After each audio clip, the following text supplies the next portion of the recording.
Gerald Anderson, nakiusap na respetuhin sila ni Julia Barreto sa kanilang hiwalayan ngayon. Welcome back sa aking YouTube channel. Kumalat nga ang balita kahapon na kumpirmado ng hiwalay si Julia Barreto at Gerald Anderson. Ayon sa nasabing balita, ang dahilan ng kanilang hiwalayan ay ang sobrang pagkabisi ng dalawa at isang hinihinalang third party sa kanilang relasyon. Samantala, nabalita nga na dahil sa third party ang dahilan ng kanilang hiwalayan at may nakakita daw kay Gerald Anderson sa isang restaurant sa Amerika na very cozy at hindi sila mapaghiwalay.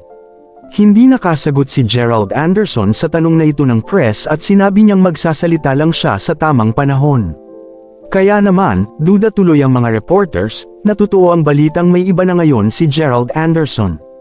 Alam naman natin ang dating history ni Gerald kaya naman sigaw ng netizens, bumalik lang kay Julia Barreto ang ginawa ni Gerald sa mga ex nito. Hindi makapaniwala ang kanilang fans at mga netizens sa nangyari, dahil sobra pa ang pagka-sweet ng dalawa noong nakaraang buwan. Spotted pa nga sila sa iba't ibang lugar na magkasama at tila masayang masaya. Ayon sa isang reliable source, nakiusap si Gerald Anderson na respetuhin muna ang kanilang desisyon ngayon dahil mayroon pa silang inaayos na hindi pagkakaintindihan. Saksi ang mga kaibigan at fans ni Gerald Anderson na tunay niyang minahal si Julia Barreto kaya naman nalulungkot sila ngayon sa pinagdadaanan ng dalawa. Samantala, nagpahayag naman si Gerald Anderson na hindi pa tuluyang sarado ang kanilang mga puso. Dahil hangad niya na maayos pa nila ni Julia Barreto ang kanilang problema ngayon.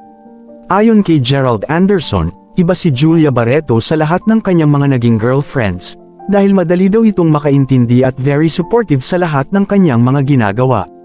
Mabait din daw ito taliwas na sa lahat ng lumalabas na balita na hindi ito friendly sa fans.